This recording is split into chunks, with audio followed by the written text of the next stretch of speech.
Yeah. Yo! Down to the wire, 7:29. Oh, it's 7:30. You ready to go? Let's go. Hey, man. Hey, it took us forever, Man, but we finally got it. I don't know. It's something. I don't know. Couldn't tell you, but got it. Man. Hey, I appreciate you taking the time to get on here. It's been a long day for both of us. Shout out, Mr. Mintz. Mintz, I appreciate you, bro. You're a mean one, Mr. Mintz. That's inside. Only a few people know. If you know, you know. Hey, I can't wait to get him on here, man. Mintz is a great man, bro. He got a lot of stuff going on too, man. I appreciate you, Mintz. But for everybody tuning in, this is Life After Sports podcast. The theme tonight is the impact of giving back, and we got a special guest, no other than Corey Mays, former NFL player, and currently he's an angel investor and entrepreneur. And I appreciate you coming on the show, It's man. good to be, episode man. 9. Good to be here. Happy Juneteenth, man. A national holiday. Juneteenth, what's good? Hey, man, a lot of things are happening in this country, man. And some people may say, hey, this is not a perfect time to be alive, but I want to see what's going on. I think it's a perfect time to make history. So, there's always a lot going on, every year that we're living. So right now we're living history. So, you want to say, when you tell your grandkids, if you're lucky enough or blessed, however you feel it, even if you want grandkids, whatever the case may be, you want to tell them where you were and what side you were on and what you did to help. Yeah. No, absolutely, man. And talking about sports and life after sports, and we're going to go into, your story and what you've been doing in the community. How do you feel about what's going on with the NBA, in regards to guys not wanting to go back to Orlando and play, and some guys just say, hey, let's just call the season a wrap. Different minds what's your of input? An athlete, like the competitor in you wants to go play, wants to go win, wants to get some normalcy back, because that's what you do. You play sports. That's how that's your career.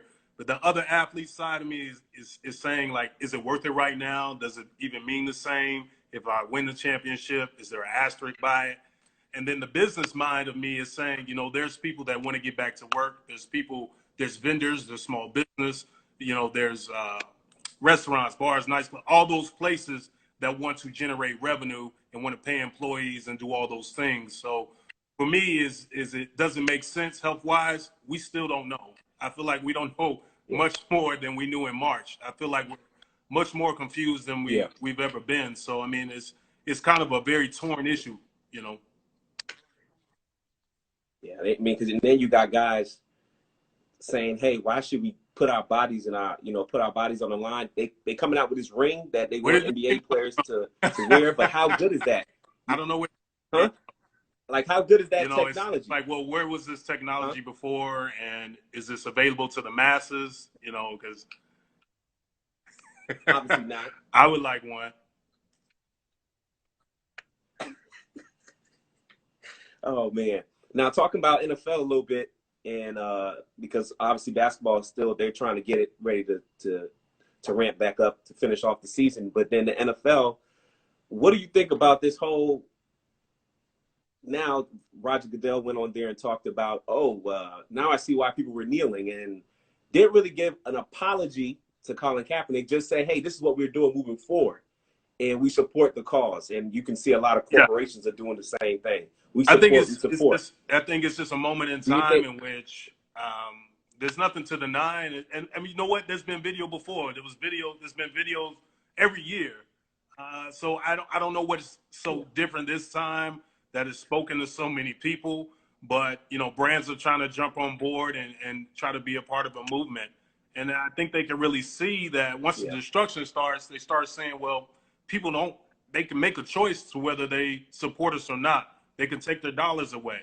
And I think it's important for a lot of these athletes to understand their power and what they have.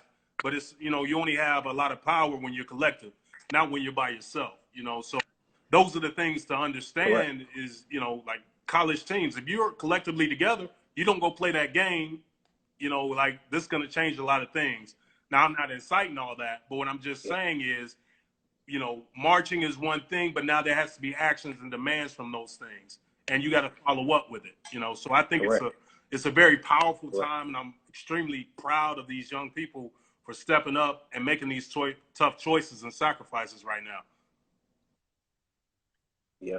And you got a lot of young people with signing these petitions at these institutions, at these universities, saying to get these different, you know, statues that's been down and names that's been needed to be down a long time ago. And people, they're pulling these names down now. And Yeah. pulling these statues down. I mean, you know what? You crazy. pass these statues all the time and you don't even think about it. You don't even know who they are most of the time. And you're like, well, why is this still here? And, you know, and people want to talk about history, and you're not erasing history. You put it in a museum.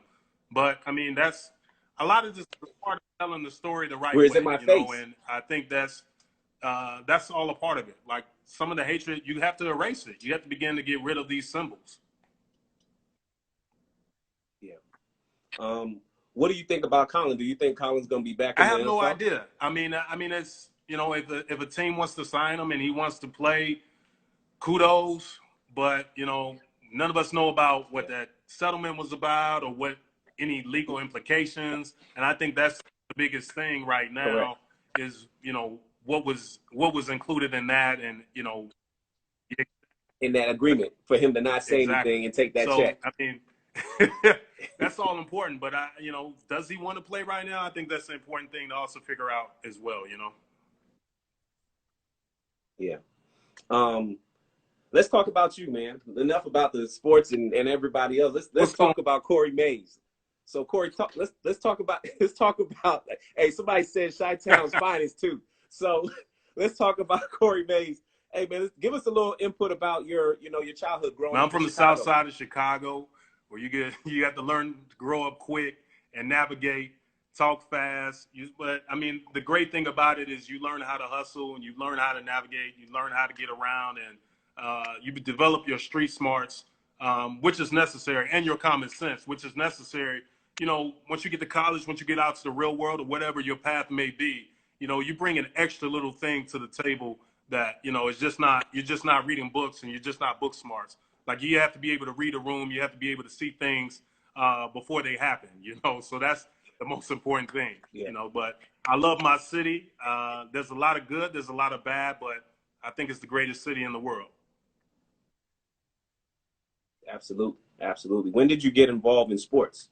I didn't start playing with pads on and football until my freshman year of high school. But, you know, I always played at, you know, like the park districts, you know, little things like that. But I never really played an organized sport or on an organized team. You know, it was just kind of around the neighborhood, playing rough and tough, and, you know, building your character, so to speak. Hey, no, I get it. Well, you know, I live here in South Florida. So, you know, Florida and Texas, they start playing at like 4 years old. Yeah. So I mean, football there is just like on a whole nother level, because they're getting concussions at a young age. Absolutely. Absolutely. You know, we just got this snow issue here. Otherwise, you know, they'd be playing all the time here, you know. Yeah. How important was education in your household? Education was very important. My mom was a counselor. My dad, he fought in Vietnam. He came back, and he grew up in the South, and you know, both parents always preach education, you know, and making sure that, you know, you take care of your own, and nobody can take your education away from you. So I know in any message I give to young people, I tell them, you know, school's not always the most exciting place to be all the time, but man, there's so much information for you. For you to grasp right now. And there's so much you can grab right now off the internet that, you know, we just didn't have, you know, back in the day. So right now, man, education is everything you have, you know, but you got to apply too. You can't just read books. You got to go out and live life and have experiences too. So that's an important thing. Well, you got a lot of people may have the experience, but they don't have, and we'll talk about it later, but a lot of people may have the practical experience, but not the knowledge of the how-to. And so when you're able to put the how-to theories with the practical, man, you be able to do a lot. It's a lot. You know, doctor. Now, you're right, man. You're right. Man, so let's talk about you playing when you played in high school, man. When did you know at high school you was like, hey, this is probably going to be a way for me to go and play at the collegiate level? When did you find out in your high school career when you were like, I'm feeling myself. I'm Quite good. honestly, you didn't know. Like we were just going out, man, and having fun and playing, staying out of trouble. We had a great group of guys. Just it was just our thing. And then I think it was my junior year in that off season. It's like all of a sudden, it's like one day you just blah la la la, and then the next day you're on the cover of the city newspaper. The Sun Times and the Tribune. You're on the back cover, and it just everything changed drastically as far as recruiting, media, press, everything else. So it was just important that you make sure that you stay humble and you take everything one day at a time, because God continues to humble me, and He humbles me every day. So I'm like always in a humble pie eating contest. So for me, being arrogant at the time, on the field, you can have that arrogance, but not so much off the field, because Chicago will humble you very, very quick. Nobody cares. They're like, I don't care Real what you quick. do in life. Real It's quick. like you still come back here, you still Corey to me. So I always enjoyed having those people around to keep you grounded. Yeah. Well, those humble beginnings and those people, that village that was around you, I mean, I feel like they have contributed to your life and to your success and what you're doing now. And so I'm cutting you off. No, you good. I was just saying that I feel like that village, the people that you surround yourself with through all those times have added value to you in your success in life right sometimes now. when not sometimes, all the time, especially these young athletes now, there's so much social media and ways for people to get in touch with you. But as soon as that press comes, these so-called experts come out of nowhere and try to attach themselves to you and what you do. And, they want to get a piece of you and try to figure out how they can carve themselves a niche and a paycheck possibly later on in life, so you just how they can monetize off they of want you. to ride your coattails or just be around, so you just got to be careful, because all the love ain't love. I think that no, you're right about that. So let's talk about how you made the decision to go to Notre Dame and how that decision came about in your recruiting really process. I feel like all the recruiters are saying the same thing. You're gonna be great, you're gonna be this, you're gonna be that. They're telling every recruit the same thing. You're gonna be All-American, you're gonna be this, you're gonna be great, son. And I felt that all in all, I was just trying to narrow it down to the schools in which education was important, and I was thinking about the next level and the next step, because getting to the NFL is statistically damn near impossible. So for me, I wanted to make sure that I was good. I was going to be good in life regardless. Like God has blessed me with this opportunity. So I felt that it was relatively close to home. It had you're on TV every week. You got the alumni base, and it's great football. So for me, it kind of summed up all those things at once. Now it was a culture shock, but I was preparing my mind for that because I knew I'm thinking long term about those implications. Thinking back, that decision that you made to go to Notre Dame, if you had to look back today, you think that decision of you going there than any other school, and you would have been fine in any other school you went to, but do you think that the value of the education, and Notre Dame's an Ivy League school, so the education that you received there was top notch?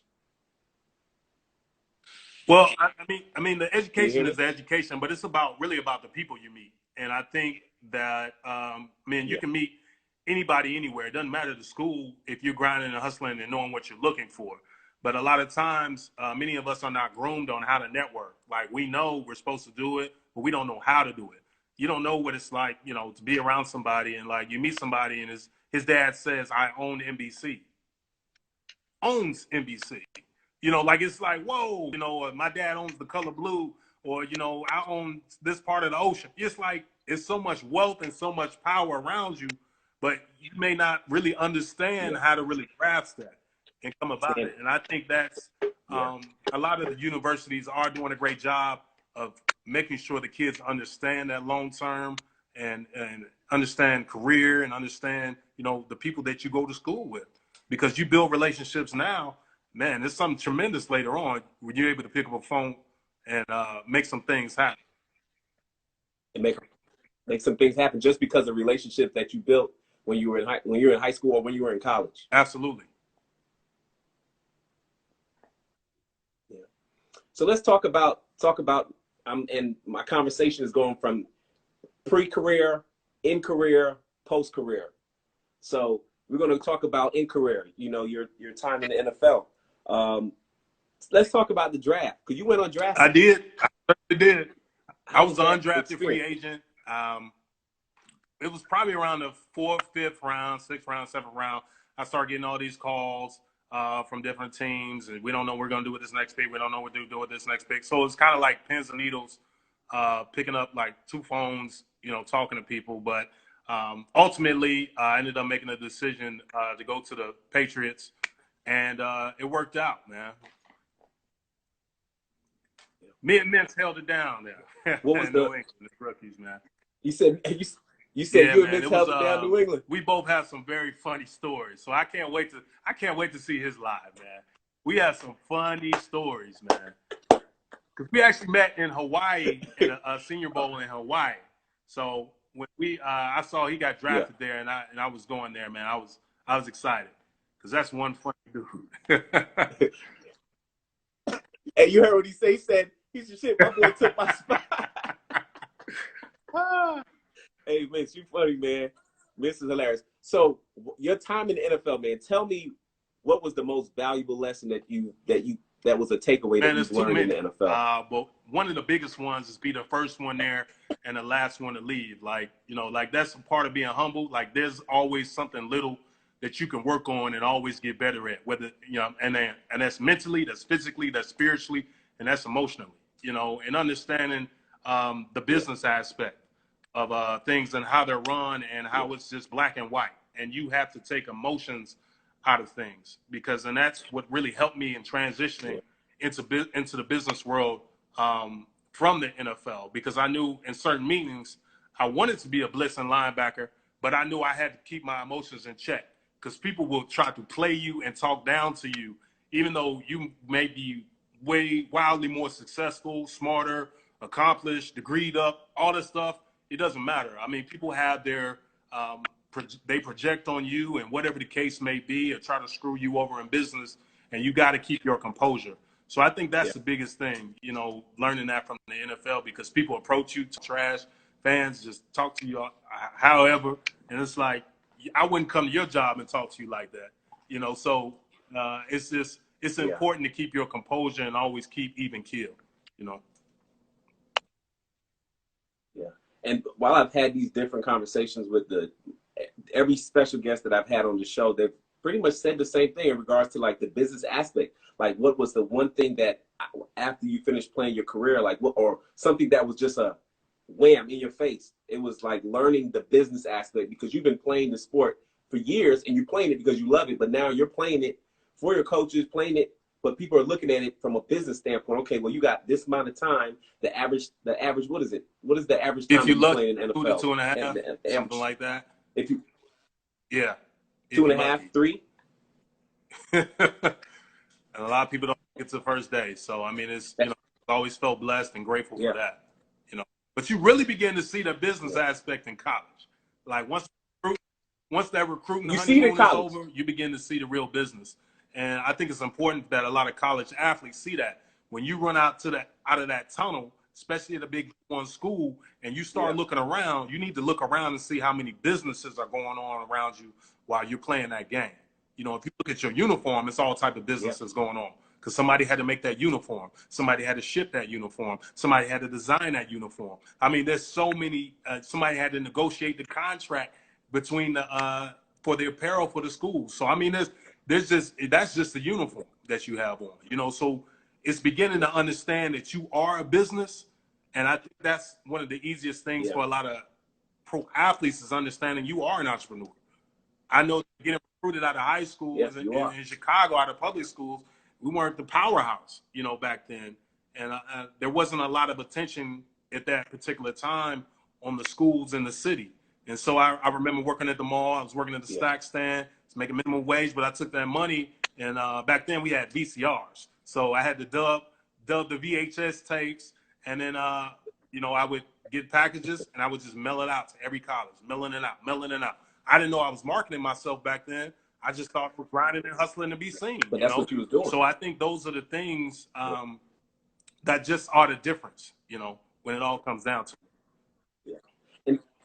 And those same concepts that you're talking about, that's the same thing you would do in business if you're owning your own brand, you're the CEO of your company, you got to figure out different ways to market your brand. Absolutely. And who your consumers are. Same type of logistics. So talk about that. And I know this is off the record. I wanted to talk about the NCAA with this new thing about this likeness and the image, and that players are able to make some type of money with that. And I know the NCAA is looking to move into that next year. What is your take? And Florida's governor, I mean, he signed it, but I mean, NCAA has the ultimate that. So I mean, that's kind of like, it's one of those things where it's like, okay, but if they still have the ultimate say in what you can and can't do, I think it'd be interesting. So yeah, because I feel like and this is just my standpoint, I don't know, because I haven't, I don't work for the NCAA. But I feel like they threw it out there. It's like, we throw a bait out there, all right? We want players to know that we want them to make some money in regards to their jersey sales, their likeliness of whatever. Now the NCAA have to come up with their own definition of what those things are, like breaking down what the curriculum is for you to be able to make that type of money. Do you feel whenever they decide to break it down and let us know, is it going to create conflict in the locker room? With everything that goes on now, I have no idea how that would create conflict. But I know, like, you had kids who had YouTubes, and they were either like, destroy your YouTube, delete it, or you're ineligible. And the fact of the matter that college, if you go to college, you're taught to think outside the box, be innovative. It's that whole campus culture, and you're taught about being an entrepreneur or building businesses. And now all of a sudden, you're on full restriction, but nobody else around you is on full restriction. The regular students on restriction. So I mean, it's that little hyphen at the end, student athlete, just changes the game. So I think it's one of those things where it can open up a whole lot of mess with betting and inside. There's a whole lot that can go down, especially we know there's a lot of. There's a lot, man. There's a lot that can happen. So, I'm not exactly how it's going to work out, but I do hope that more players are able to earn a living, earn money, especially off their name and off their brand. Like, you shouldn't have to wait till you're done, especially now with social media and them having verified accounts and doing things. I mean, everyone around you is using you and making money off of you. I mean, it'd be great if you can make some off yourself, even just signing autographs, just something simple, know. Yeah, because then at the end of the day, it's a $1 billion industry. They make the rules, they win from the rules. Yeah, and you just play the game, and have a wish yeah. But that now, you make it to the next level. Better use this intro, man. The window's open, so you better try to get everything you can out of that window right now. Before it closes and people. Begin to turn their heads again and ignore a lot that goes on. But I mean, these kids, they have power, they have more understanding what's going on, and they have their own brands. And I think it's awesome for them to, step up, and they're so innovative too, man, and so creative. That's what they.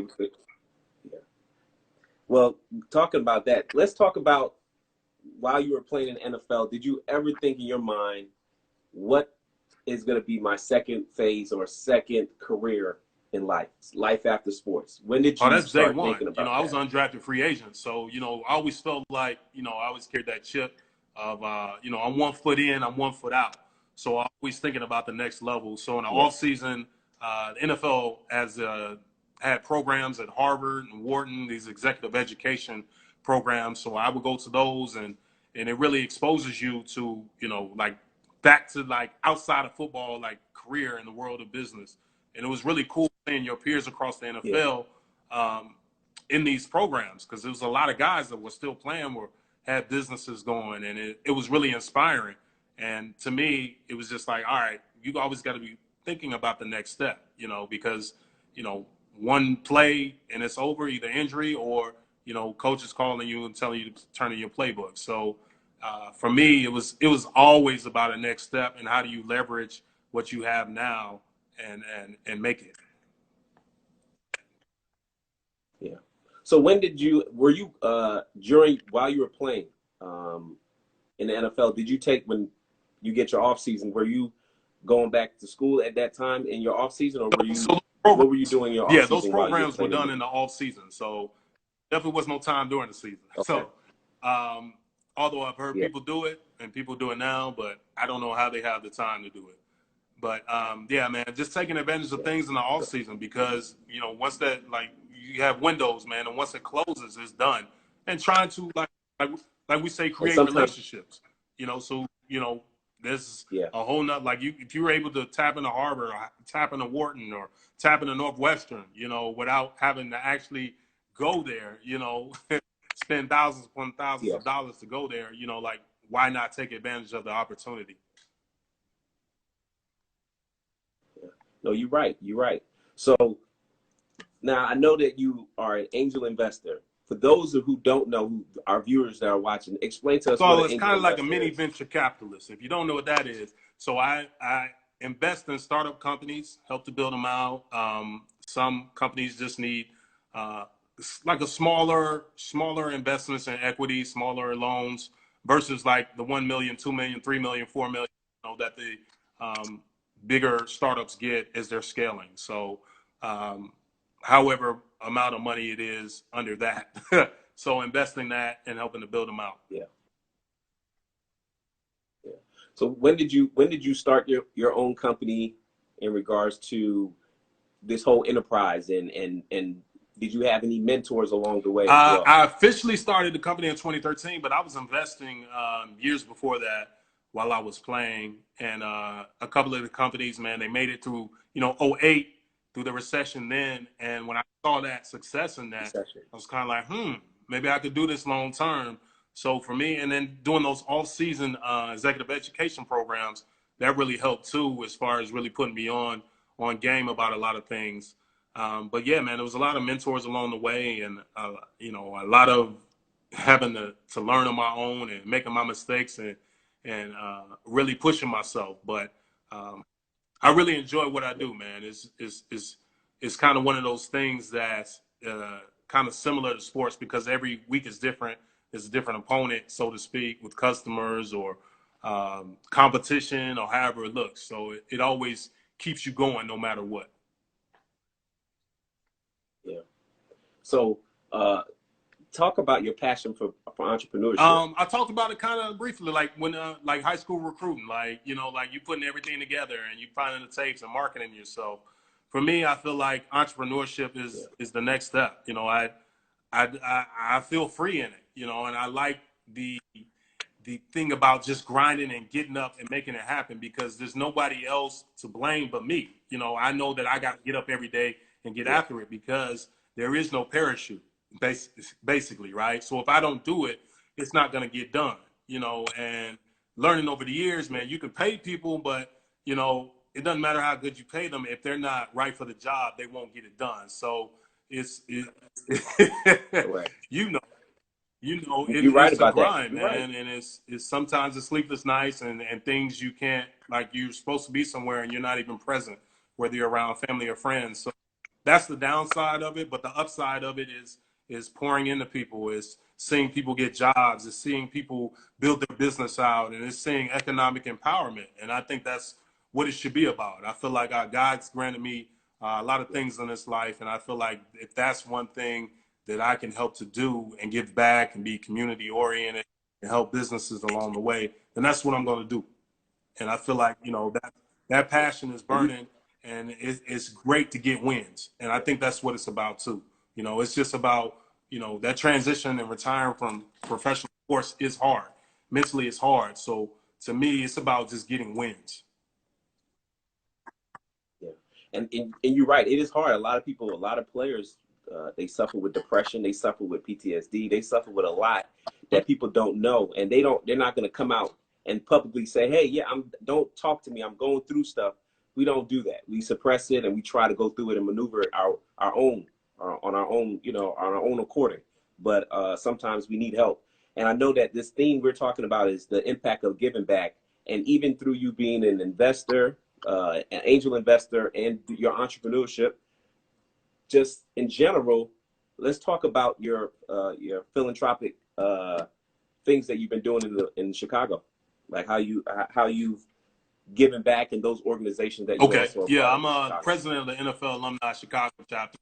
So we do a lot of work with players and with members of the community, kids, and the NFLPA chapter here with two different organizations for the same purpose. NFLPA is the union, obviously, but we do a lot with giving back and making sure that we're role models and our voices heard. And I feel like it's extremely important, me being from the city and understanding what a few words can mean to somebody, or being in an event and giving your time, because I think a lot of times people want to give money and then disappear, but the money, hopefully it goes, to the organization and what it's supposed to go to. But you showing up and giving your time and leaving your impression on somebody, I know when I was a kid that was something special to me. So for me, always trying to give back and mentoring, part of the 100 Black Men member, of the Chicago chapter. So mentoring, Omega Psi Phi, Fraternity Incorporated, giving back. I mean, there's a lot of organizations, I'm tied to, and I think the biggest thing, man, is just trying to be something bigger than yourself. That's, I'm over the savior's complex and removing the ego from a lot of times, people always trying to help, and I can save you, I can do this. And it's like, no, you don't need to save people. You just need to help and and that's all. Help. And inspire others to be great. So, I mean, inspire others to be just great. keep it simple. That's all you got to do. Yeah. Well, I mean, talking about that, I know giving back is in your DNA. I mean, it is in it, from your business of what you're doing as an angel investor to entrepreneurship to the philanthropy that you're doing within the community. My question to you, if you had to tell your younger self about an opportunity, like if you had to talk to yourself, a younger self of you, what would you have told yourself as a senior in high school? If you had to go back and write to yourself, based on the stuff you know now, Corey, what would you have told yourself as a senior? I would say dress like a bum and just buy Google and Apple stock and and invest in Facebook is when it first came out, to send all your money that way. I would tell myself that it's okay to make mistakes and it's okay to fail. Like, I've always been so hard on myself and a big critic of myself. So I think it's just learning to dial back and to relax and just say it's okay. Everything's not going to be perfect. Everything doesn't have to turn out perfect, And I realized, man, I just wasted so many years of, man, it should have been this way. I should have did that. I should have did this. And it's not always going to be perfect. So you just got to make sure that when you step up to the plate now, like, it's okay to make a mistake. You'll move on. The sun's going to shine. It's going to come out again tomorrow. It's okay. That would be my best advice to myself. It's just to relax, dude. Relax. Okay. Well, look, man, I think that's a great, I mean, I look at it personally in my life, and you think about the mistakes that you've made, you dwelled on them more than you dwelled on the success and the things that you've done. And if you take that energy of not feeling like we haven't accomplished stuff, look at the things that you have accomplished and the people that you've inspired and your purpose. Are you living in your purpose? And when you answer those questions, you're like, man, the things that I spent so much time thinking about, or that I felt like I wasn't accomplished in a particular area, was a waste. And so when you start putting things in perspective, you're like, I should have continued to shift my energy to the positive things I've been doing in my life. And so I think when it's sports, major. man, it's hard, right? Because it's so competitive. And so you begin to look at things around you and you see your surroundings and who you're around. And, sometimes it's unfair to yourself because you're looking at, you get a win and you see somebody over there. And I do some unfair comparisons back in the day. I'm like, damn, they invented the internet. I'm not working hard enough. It's kind of like one of those things, right? And you're looking around at everybody else, but there's somebody somewhere looking at you like, damn, Corey did that. And you just got to stop and start celebrating your own wins, man. Because otherwise, you'll drive yourself crazy. Yeah, yeah. No, you're right. Even if it's small wins, if you celebrate them, it is good. Because I don't, and I'm only saying that based on myself. I don't think I do it for myself until you sit back and then you analyze. You're like, damn, 30 something. I've done this, this, this, this. When did I take time to just say, Yeah, damn, you've done a yeah. lot in this But period it's of time. man, like You've if done a lot. we surround ourselves with people that are constantly striving for more or trying to be great. So it's hard to keep up. It's not like you're trying to keep up, but it's like, damn, you keep doing something. Yeah, Damn, you just bought a home on the moon. God damn, it's just like, what am I supposed to do? So, it's just yeah, important to, like you say, man, just pat yourself on the back every now and then and just say, you know what, I did that.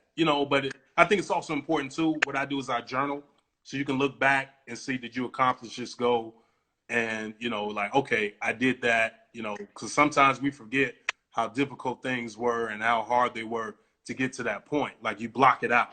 Like school, like yeah, you yeah, probably, you probably block out getting your doctorate, but like doing all that studying and putting together your dissertation and all that stuff, like you block it out. Next year, you be like, yeah, I did it, but you forget about those long nights, you forget about those early mornings, you know. that process, man. That process. People, everybody they like the final result, but people don't understand that process is it's a mother, and No, it's not not at easy. all. So Well, man, I mean, I appreciate you taking the time, man. Before you leave, is there one advice that you want? I mean, I think we gave a whole lot of gems tonight. But if there's one advice that you would want to give to any one of our listeners out there, what advice would you I want to think give to just them? be grateful. You know, there's so many things to wake up and be mad about and be depressed about and be, sad about. But I think be grateful that you woke up this morning. I know everybody's condition is different about how they wake up in the situations they wake up. But if you blessed to wake up and think, okay, there's a roof over my head. There's a mattress under my back, or there's a cover over me, I'm able to get up and walk. I'm able to do whatever I need to do. And start thinking throughout the day, how many things worked out right? Things you take for granted every day. Yeah, The fact that you go brush your teeth, the fact that your water is running, the fact that you flipped the switch, electricity came on, you went to your refrigerator, food's still there. It's like, it's and the like, fridge is don't still think on. about that one thing that didn't go right or didn't go the way you anticipated that day. Just Yeah, start counting. All right, 1, 2, 3. How many things to be grateful for today? Through all your emotions, it'll change your whole day and the way you think about things. So when something happens that you didn't, expect or didn't go your way, depending on what it is, because a lot of times we get bent out of shape with things that are little. I mean, you could say to yourself, you know what? Damn, I counted 150 things that just went right. So why would I be tripping about one thing that didn't go my way? You know. one thing. Yeah, So I think that thing is just being no, grateful, man. It'll change your life. yeah. Well, look, man, I appreciate you taking the time to get up on here. And I didn't forget you. We just I got was, these I shirts was, in, so I'll man, I've make been sure I checking get my you one. mailbox every day. Is that the mailman? I've been checking every day. Hey, look, you gonna get a shirt.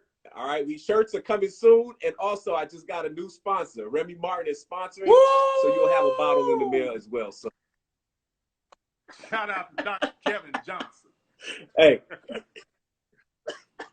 hey, I just want to let you know, man, I appreciate your time. I appreciate you coming on here, man. I mean, you gave a lot of gems today. And like I said, the theme is talking about the impact of giving back. And I'm just blessed to know you personally and just to keep doing what you're doing, man. Like, I appreciate your time. And this is just one conversation, but I appreciate every guest that comes on here. And I appreciate your time. And Life After Sports Podcast, Well, episode 9 brother, happy with my boy, Juneteenth. We Corey did Day. it. We did it, man. You have a great day, man, Absolutely. and Same to you, stay brother. safe. All right, man.